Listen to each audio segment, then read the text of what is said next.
Malam itu, hujan rintik-rintik turun membasahi jalanan kota. Lampu jalan redup berpendar di balik kabut tipis, menciptakan suasana muram.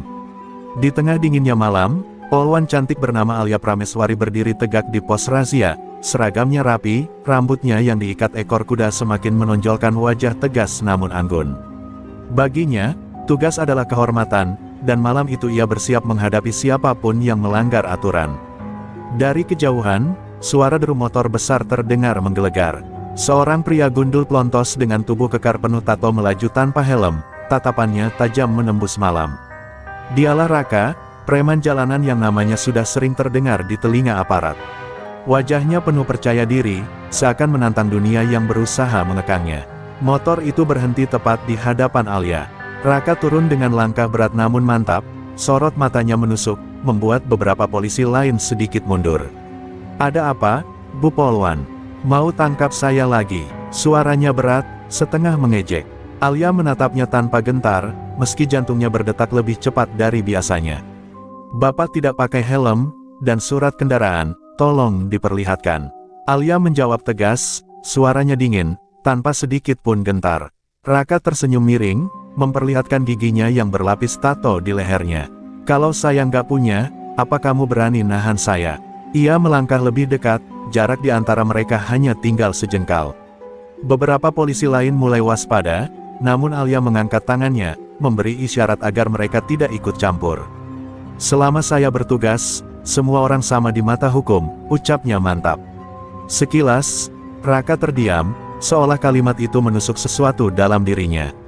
Namun dengan cepat ia menutupi kekagumannya dengan tawa sumbang. Di balik sorot mata keras Raka, Alia melihat sesuatu yang berbeda, ada luka, ada kesedihan yang tersembunyi di sana. Tato yang memenuhi lengannya bukan sekadar gambar, tapi simbol perjalanan hidup yang penuh luka. Perasaan aneh merambat dalam hati Alia, seakan pria ini bukan sekadar preman, melainkan seseorang yang menyimpan kisah kelam di balik topeng garangnya. Raka menyerahkan STNK lusuh dengan tatapan menantang. "Nih, lengkap. Jadi jangan cari gara-gara sama saya, Bu Polwan." Alia menerima dengan tenang, meski hatinya tak bisa mengabaikan getaran aneh saat jarinya menyentuh kertas itu. Ada perasaan asing, campuran antara kewaspadaan dan rasa ingin tahu. Saat Raka kembali menyalakan motornya, ia menatap Alia sekali lagi. Tatapan itu bukan lagi penuh ejekan, melainkan tatapan yang membuat dada Alia bergetar. Malam itu, tanpa mereka sadari, sebuah kisah yang tak pernah mereka bayangkan baru saja dimulai. Kisah antara seragam biru yang menjunjung aturan, dan seorang pria bertato yang hidup di luar garis hukum. Sejak malam itu, nama Raka seolah menempel di pikiran Alia. Bukan hanya karena ia preman terkenal, tapi karena sorot matanya yang penuh rahasia. Beberapa hari kemudian, mereka kembali bertemu dalam sebuah operasi penertiban di terminal kota.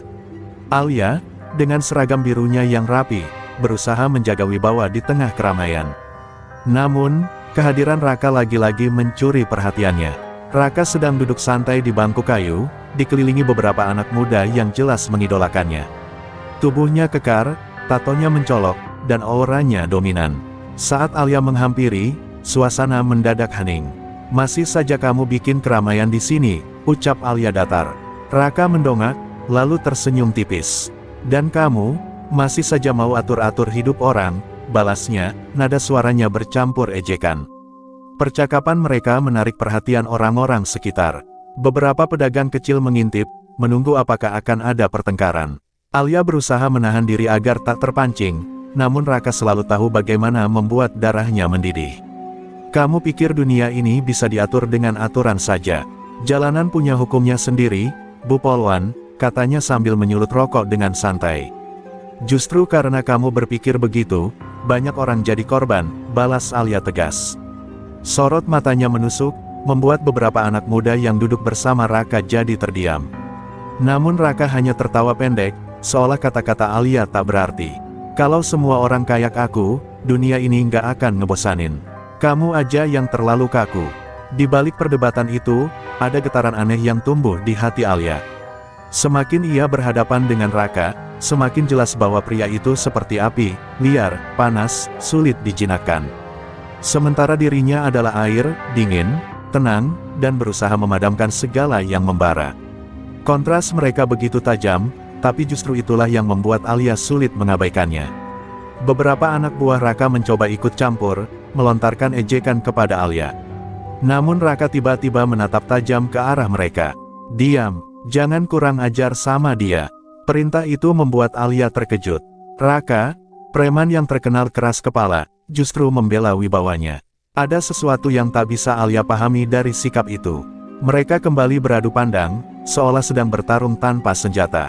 Alia berusaha menjaga sikap profesional, sementara Raka seakan menikmati setiap detik ketegangan di antara mereka.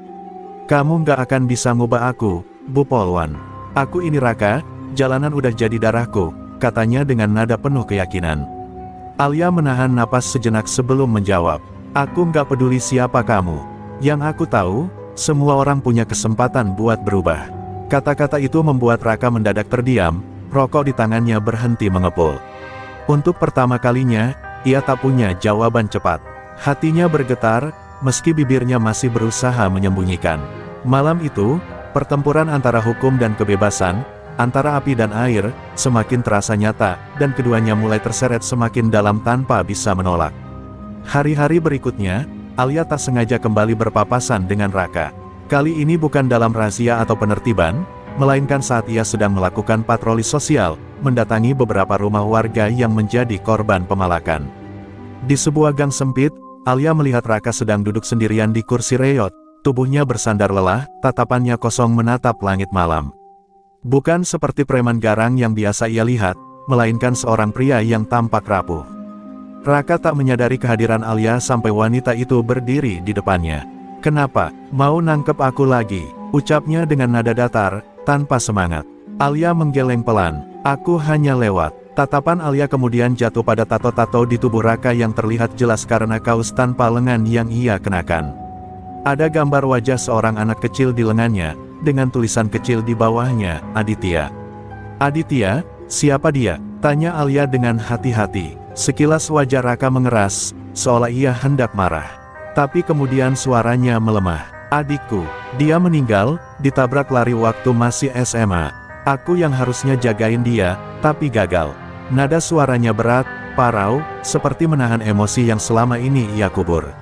Alia terdiam. Untuk pertama kalinya, ia melihat sisi lain dari seorang Raka yang selama ini selalu tampak keras kepala. Tato yang menutupi tubuhnya ternyata bukan sekadar simbol kekerasan, melainkan ukiran duka yang ia bawa seumur hidup. "Jadi semua ini," Alia menunjuk tato di tubuh Raka, "adalah cara kamu melawan rasa sakit itu." Raka tersenyum miris, matanya berkilat menahan air mata. "Tato ini bukan buat gaya. Ini buat ngingetin aku, kalau dunia udah ngerenggut segalanya dari aku. Aku nggak percaya lagi sama aturan, sama hukum, karena waktu adikku mati, nggak ada yang bisa nolongin, nggak ada yang bisa kasih aku keadilan." Suaranya bergetar, penuh amarah, sekaligus kepedihan. Kata-kata itu menusuk hati Alia. Ia merasa ditampar, seolah Raka baru saja membuka borok yang selama ini tertutup.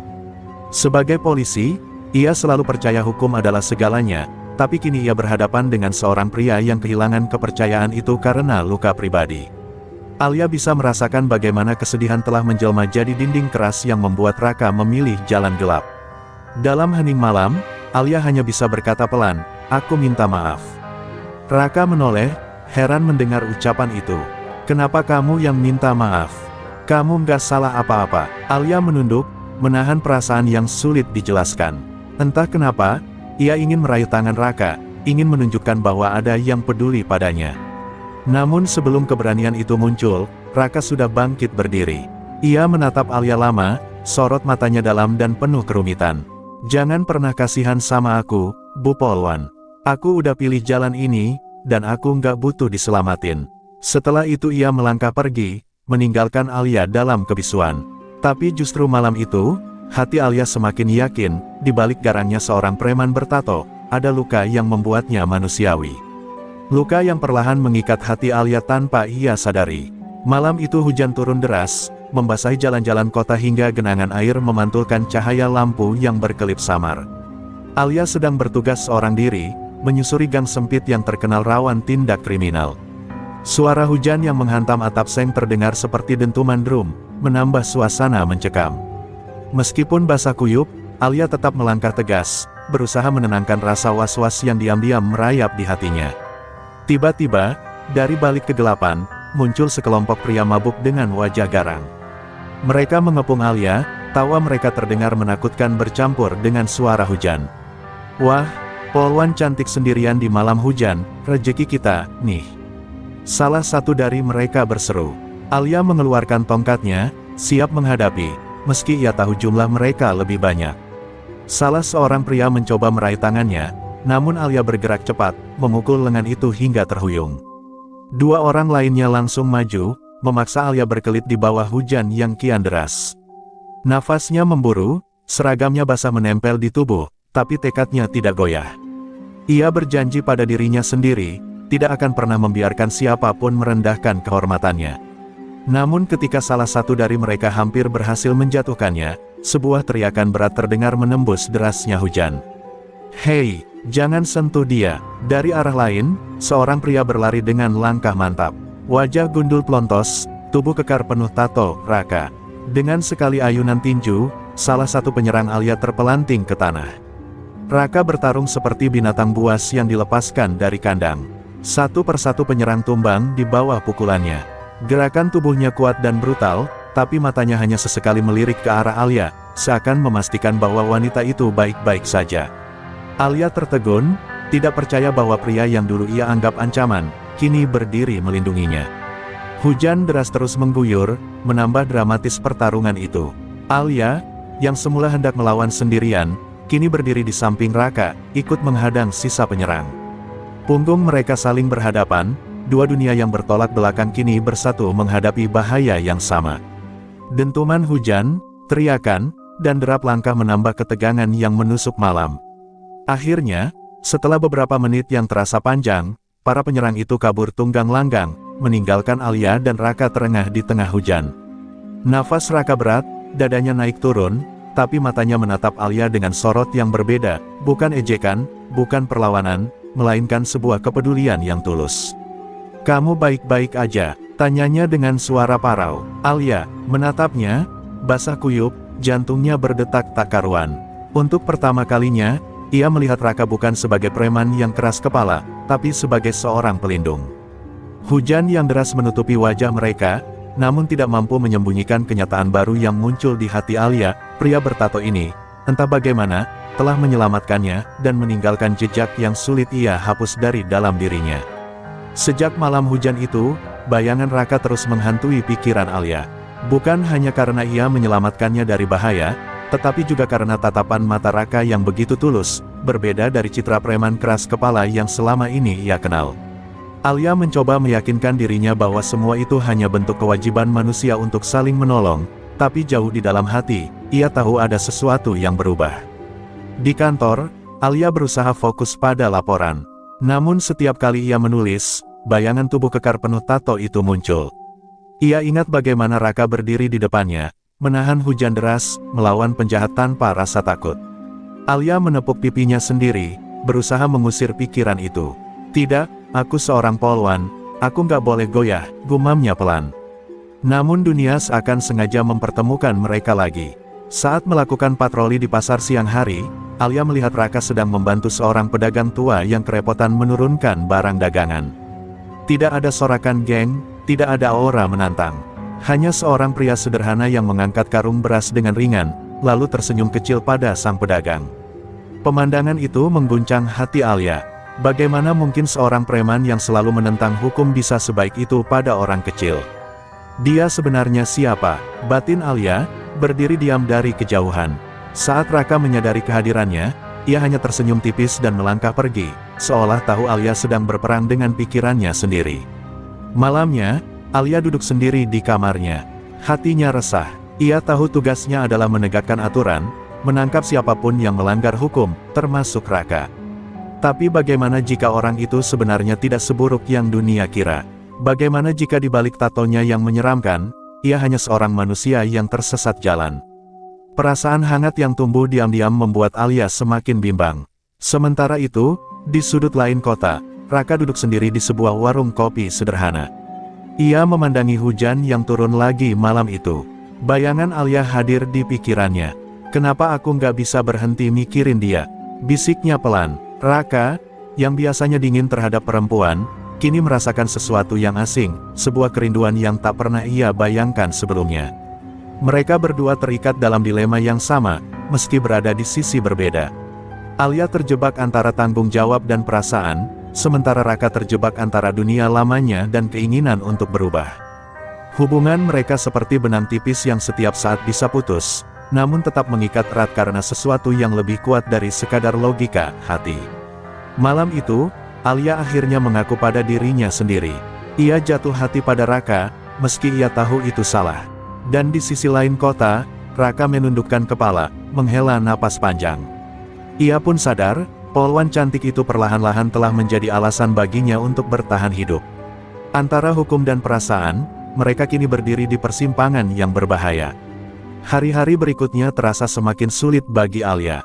Perasaan yang tumbuh untuk Raka kian nyata, namun setiap kali ia melihat lambang di seragamnya, hatinya tercekat. Ia seorang penegak hukum, sedang pria yang membuatnya berdebar adalah preman bertato, seseorang yang seharusnya ia tangkap bila terbukti melanggar aturan. Aku tidak boleh lemah, bisiknya pada diri sendiri, meski hatinya justru semakin rapuh. Ujian itu benar-benar datang ketika sebuah laporan masuk ke kantor polisi. Ada sekelompok geng jalanan yang kembali berulah, memalak pedagang di pasar malam. Dan nama yang disebut-sebut memimpin pertemuan mereka adalah Raka. Alia terdiam mendengar laporan itu. Dadanya terasa sesak, seolah ada pisau yang menancap. Antara tugas dan perasaan, ia merasa seperti ditarik kedua arah yang berlawanan. Malam itu, Alia ikut serta dalam operasi penertiban. Hujan kembali turun, seperti mengulang malam ketika Raka pernah menyelamatkannya. Di sebuah gudang tua, Alia melihat dari kejauhan, Raka berdiri di antara geng lamanya, dikerubungi orang-orang yang bersorak, menyerukan agar ia kembali memimpin mereka. Namun yang mengejutkan, Alia melihat wajah Raka tampak bimbang. Ia tidak ikut berteriak, tidak ikut tersenyum. Justru matanya kosong, seakan pikirannya berada jauh dari sana. Alia bisa merasakan, Raka tidak sepenuhnya ingin kembali ke dunia gelap itu. Hatinya memberontak, tapi geng lamanya terus menekan, menawarkan uang dan kekuasaan. "Raka, jalanan butuh lo lagi," teriak salah satu dari mereka. Raka mengepalkan tangan, napasnya berat. Dalam bayangannya, wajah Alia muncul, tatapan matanya yang percaya, ucapannya yang tegas, semua orang punya kesempatan untuk berubah. Kata-kata itu bergaung di kepalanya, membuatnya goyah. Saat polisi menyerbu, suasana mendadak kacau. Orang-orang berlarian, bentrok tak terhindarkan. Alia melihat Raka berdiri di tengah kekacauan itu, dan untuk sesaat, mata mereka bertemu. Alia mengangkat tangannya, hendak mengarahkan borgol, tapi jantungnya menolak. Ia tahu, jika ia menjebloskan Raka malam itu, perasaan yang tumbuh di hatinya akan hancur seketika. Raka pun sadar, Alia hadir di tengah operasi itu. Sorot matanya berubah, bukan lagi kebingungan, melainkan tekad. Ia menghalau beberapa anak geng yang mencoba menyerang polisi, bahkan memukul jatuh salah satunya. Alia terkejut, Raka justru melindunginya di tengah bentrokan. Dunia seakan terbalik, preman yang seharusnya jadi musuh, kini berdiri sebagai tameng. Ketika malam semakin kacau, Alia hanya bisa terdiam melihat keputusan besar yang diambil Raka. Lelaki itu, di antara dentuman hujan dan teriakan gengnya sendiri, memilih berdiri di sisi hukum, di sisinya. Namun ia tahu, pilihan itu akan membuat dunia Raka hancur, dan sejak saat itu, cinta mereka tak lagi hanya sekadar perasaan, melainkan sebuah ujian yang mempertaruhkan segalanya. Setelah kejadian di gudang tua itu, nama Raka semakin jadi sorotan. Bagi geng lamanya, ia dianggap pengkhianat karena memilih membantu polisi. Bagi aparat, ia tetap preman bertato dengan catatan panjang. Dan bagi Alia, ia adalah teka-teki, seorang pria yang berdiri di antara dua dunia, tak sepenuhnya hitam, tapi juga belum sepenuhnya putih. Malam itu, Raka duduk sendirian di kamar sempitnya. Tangannya gemetar saat memegang rokok, pikirannya kacau. Ingatan tentang sorak-sorai gengnya yang kecewa, tentang tatapan Alia yang penuh percaya, semua berputar dalam kepalanya. Ia menatap tato di lengannya, gambar wajah adiknya, dan berbisik lirih, "Ditya, apa aku pantas berubah?" Tak lama kemudian, suara keras terdengar di luar. Beberapa anak geng lamanya mendobrak pintu, wajah mereka dipenuhi amarah. "Raka, lo udah lupa siapa yang ngerawat lo waktu lo jatuh?" "Lo sekarang belain polisi," teriak salah satu dari mereka. Raka bangkit, tubuh kekarnya menegak, tatapannya tajam. Namun kali ini tidak ada rasa bangga di wajahnya, hanya tekad yang berat. "Aku nggak mau lagi hidup kayak dulu," ucap Raka tegas. Kata-kata itu membuat ruangan hening sesaat sebelum tawa keras meledak. Mereka mengejek, menganggap Raka lemah hanya karena seorang wanita berseragam. "Preman besar jatuh gara-gara cinta," salah satu menyindir. Namun di balik sindiran itu, ada ancaman nyata, mereka tidak akan membiarkan Raka pergi begitu saja. Pertarungan pun pecah. Raka melawan dengan sekuat tenaga, tubuhnya penuh pukulan, namun matanya menyala oleh api tekad. Bukan lagi pertarungan untuk kehormatan geng, melainkan untuk membuktikan pada dirinya sendiri bahwa ia bisa berdiri di jalan yang berbeda. Darah menetes dari sudut bibirnya, namun setiap pukulan yang ia layangkan adalah simbol perlawanan terhadap masa lalunya. Di sisi lain kota, Alia mendapat kabar adanya keributan. Tanpa pikir panjang, ia meluncur ke lokasi, hatinya berdebar kencang. Saat tiba, ia melihat Raka berdiri di tengah lingkaran, tubuhnya lebam namun masih tegak, menghalau teman-temannya sendiri. Pemandangan itu membuat Alia tercekat, pria ini benar-benar berjuang untuk berubah. "Alia, aku nggak mau lagi jadi bagian dari mereka," ucap Raka dengan suara serak ketika Alia mendekat. Matanya penuh luka, namun juga penuh kejujuran. Alia merasakan sesuatu menghangat di dadanya, antara bangga sekaligus takut, karena ia tahu keputusan Raka akan membuatnya diburu oleh geng yang dulu ia pimpin sendiri. Malam itu, di bawah cahaya lampu jalan yang temaram, Raka resmi memutuskan jalannya, melawan masa lalu, sekalipun harus sendirian. Alia berdiri di sampingnya, tahu bahwa pilihannya akan membawa bahaya besar. Namun untuk pertama kalinya, mereka berdua tidak lagi sekadar saling menatap dari dua sisi berbeda, mereka kini berdiri di garis yang sama, bersiap menghadapi badai yang lebih besar. Kabar tentang Raka yang menolak geng lamanya dan berdiri di sisi polisi menyebar cepat. Bagi masyarakat, berita itu jadi bahan bisik-bisik. Sebagian menganggap Raka sudah insaf, sebagian lagi mencibir, menilai Alia lah yang membuat seorang preman besar jadi kehilangan jati diri. Nama mereka berdua mendadak jadi buah bibir, baik di jalanan maupun di kantor kepolisian. Di markas, Alia dipanggil oleh atasannya. "Kamu tahu apa yang kamu lakukan, Prameswari? Seorang polwan tidak boleh melibatkan perasaan pada subjek yang jelas-jelas punya catatan kriminal." Suara sang atasan tegas, dingin, membuat Alia menunduk. Ia ingin membela Raka, ingin mengatakan bahwa pria itu sungguh-sungguh ingin berubah. Namun lidahnya keluh, seakan kata-kata tak mampu menembus dinding aturan yang keras. Sementara itu, di jalanan, geng lama Raka mulai mencari cara untuk membalas dendam. Mereka menyebar kabar bahwa Raka hanyalah anjing polisi yang sudah tidak layak dihormati. Poster-poster kecil bergambar wajahnya bahkan ditempel di gang-gang, penuh coretan hinaan. Raka tidak peduli pada ejekan itu, tapi ia tahu satu hal, sekarang Alia berada dalam bahaya karena pilihannya berdiri di sisinya. Suatu sore, ketika Alia pulang dari dinas, ia mendapati kaca motornya dipecahkan, dengan secarik kertas yang ditinggalkan di jok, "Jauhi Raka kalau tidak mau celaka." Alia meremas kertas itu dengan tangan gemetar. Ia tahu, ini bukan lagi sekadar hubungan pribadi, dunia luar mulai ikut campur, menguji kekuatan hatinya. Malamnya, mereka bertemu di sebuah warung kecil. Raka duduk menunduk, wajahnya penuh rasa bersalah. "Aku udah bikin hidupmu susah, Alia. Mungkin, lebih baik kamu jauhin aku." Suaranya berat, seakan setiap kata adalah beban yang menghantam dadanya sendiri. Alia menatapnya tajam, air matanya berkilat. "Berhenti ngomong begitu, Raka. Aku tahu risikonya, dan aku memilih tetap di sini bersamamu." Raka terdiam. Di matanya, ada kilatan harapan bercampur takut. Ia mengulurkan tangannya, ragu, lalu menariknya kembali. "Tapi dunia nggak akan berhenti ngehukum kita. Atasanmu, gengku, masyarakat, semua nggak akan gampang nerima hubungan ini." Kalimatnya pecah di ujung, menunjukkan rapuhnya seorang pria yang selama ini terlihat kuat. Alia menghela napas panjang, lalu menggenggam tangannya erat. "Kalau memang cinta kita dosa di mata mereka, biarlah aku jadi pendosa. Aku nggak akan biarin kamu jalan sendirian, Raka." Kata-kata itu menusuk hati Raka lebih dalam dari pukulan manapun. Untuk pertama kalinya, ia merasa ada seseorang yang rela menanggung luka bersamanya. Namun jauh di kegelapan malam, sepasang mata mengintai mereka dari kejauhan. Salah satu anggota geng Raka tersisa, menyalakan rokok dengan tatapan penuh kebencian. Kalau lo pilih dia daripada kita, Raka, lo bakal nyesel. Dunia mereka benar-benar sudah berubah, cinta yang tumbuh kini tak hanya diuji oleh hati, tapi juga oleh seluruh dunia yang menolak keberadaan mereka. Malam itu kota mendadak ricuh. Geng lama Raka membuat kekacauan di pasar, menyalakan api, memalak pedagang, bahkan melukai warga yang mencoba melawan.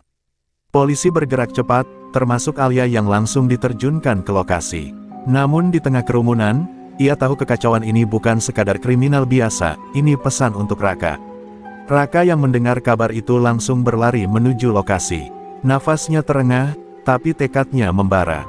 Ia tahu gengnya tak hanya ingin menebar teror, tapi juga ingin menyerang Alia. Kalau sampai mereka menyentuh dia, gumamnya Parau, sambil mengepalkan tangan. Tato di tubuhnya terasa berdenyut, seakan mengingatkannya pada janji yang ia buat, melindungi orang yang kini berarti segalanya baginya. Ketika Raka tiba, suasana sudah kacau. Alia terdesak, berusaha menahan beberapa penyerang dengan tongkatnya. Meski tangguh, jumlah mereka terlalu banyak. Dari kejauhan, Raka melihat salah satu pria menghunus pisau, hendak menusuk Alia dari belakang. Tanpa pikir panjang, Raka menerjang, tubuhnya menghantam penyerang itu hingga keduanya jatuh berguling di tanah basah. "Raka!" teriak Alia, matanya membelalak. Ia ingin menghampiri, tapi serangan lain datang bertubi-tubi. Raka berdiri dengan tubuh penuh luka, tapi matanya menyala. Ia melawan seperti singa yang marah, memukul, menendang, menghalau siapapun yang mencoba mendekati Alia. Malam itu, ia bukan lagi preman yang menjaga harga diri, melainkan seorang pria yang mempertaruhkan hidup demi cinta. Namun jumlah musuh tak terhitung. Satu tusukan berhasil menembus bahunya, membuat darah mengalir deras. Raka terhuyung, tapi tetap berdiri. Alia akhirnya berhasil menembus kerumunan dan menangkap lengan Raka. "Kamu harus pergi. Kamu bisa mati di sini." Suaranya penuh kepanikan. Raka menatapnya, bibirnya bergetar menahan sakit. "Kalau aku pergi, mereka bakal bunuh kamu. Aku nggak akan biarin itu terjadi." Alia merasa dadanya diremas. Air mata bercampur hujan di wajahnya. "Kenapa kamu harus selalu ngorbanin diri? Kenapa nggak pikirin dirimu sendiri, Raka?" Lelaki itu tersenyum samar meski wajahnya pucat. "Karena aku udah terlalu lama hidup cuma buat diriku sendiri. Kali ini, biarin aku hidup buat orang lain. Buat kamu." Dengan tenaga terakhirnya, Raka kembali berdiri, menghadang sisa geng yang masih menyerang. Polisi datang memberi bantuan, situasi akhirnya berhasil dikendalikan. Tapi Raka sudah jatuh tersungkur di tanah, darahnya membasahi bajunya. Alia berlutut di sampingnya, menggenggam tangannya erat, wajahnya pucat ketakutan. "Bertahanlah, Raka, jangan tinggalin aku." Di antara kabut hujan dan sirine polisi yang meraung, Raka menatap Alia dengan mata sayu. "Kalau aku nggak ada nanti, jangan berhenti bahagia." Suaranya hampir tak terdengar. Alia menggeleng histeris, menolak menerima kenyataan itu. Malam itu, cinta mereka mencapai puncak, sebuah pengorbanan besar, yang bisa saja merenggut segalanya. Baik, mari kita lanjutkan ke bab 10 bahagia yang diperjuangkan, penutup dari kisah dramatis ini. Saya buatkan 8 paragraf yang penuh haru, tetap nyambung dengan bab sebelumnya. Raka dilarikan ke rumah sakit dalam kondisi kritis. Alia menggenggam tangannya sepanjang perjalanan. Berulang kali memanggil namanya meski Raka hanya setengah sadar. Sirine ambulans meraung, namun di telinga Alia hanya ada satu suara, detak jantung Raka yang semakin lemah. Hatinya dicekam rasa takut, seolah setiap detik adalah pertaruhan antara hidup dan mati. Di ruang operasi, pintu tertutup rapat. Alia terduduk di kursi tunggu dengan wajah pucat, tangannya gemetar memeluk seragamnya yang berlumur darah Raka. Atasannya datang, menatapnya dengan sorot mata yang biasanya keras, kini sedikit melunak. "Kamu sudah melanggar banyak aturan, Prameswari. Tapi aku juga lihat sendiri, dia menyelamatkanmu. Kadang, cinta memang datang dengan caranya sendiri." Alia hanya menunduk, air matanya mengalir tanpa henti. Berjam-jam berlalu sebelum akhirnya lampu operasi padam. Dokter keluar dengan wajah serius. Alia berdiri tergesa, jantungnya hampir pecah. "Bagaimana keadaannya, Dok?" tanyanya terbata. Dokter itu tersenyum kecil. "Kondisinya kritis, tapi ia berjuang keras. Kalau tidak ada komplikasi, besar kemungkinan ia bisa selamat. Seolah seluruh beban dunia runtuh, Alia langsung menutup wajahnya dan menangis lega. Hari-hari berikutnya menjadi ujian kesabaran. Raka terbaring dengan banyak perban, tubuh kekarnya tampak rapuh. Namun setiap kali ia membuka mata dan menemukan Alia di sampingnya, bibirnya selalu berusaha membentuk senyum. "Aku masih hidup, berarti Tuhan kasih aku kesempatan kedua," bisiknya pelan. Alia hanya menggenggam tangannya, membalas dengan senyum yang penuh air mata. Berita keberanian Raka menyebar luas. Masyarakat yang dulu mencibir, kini melihatnya dengan mata berbeda. Mereka menyebutnya mantan preman yang rela mengorbankan diri untuk melindungi warga. Perlahan, stigma mulai memudar. Bahkan atasannya Alia, yang dulu menentang keras, akhirnya berkata, kalau dia sungguh-sungguh sudah berubah, maka tugasku bukan menghukumnya, tapi memberi kesempatan. Beberapa bulan kemudian, Raka sudah jauh lebih pulih.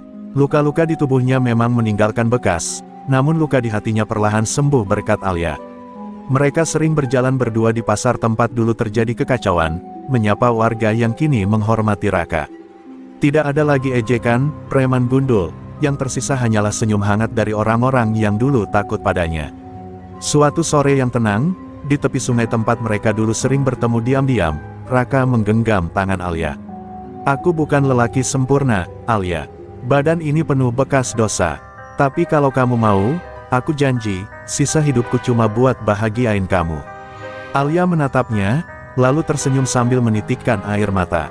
"Aku nggak butuh lelaki sempurna, Raka. Aku cuma butuh kamu." Dan di bawah langit senja yang temaram, mereka berdua akhirnya menemukan arti cinta yang sesungguhnya, bukan sekadar perasaan, melainkan perjuangan dan pengorbanan.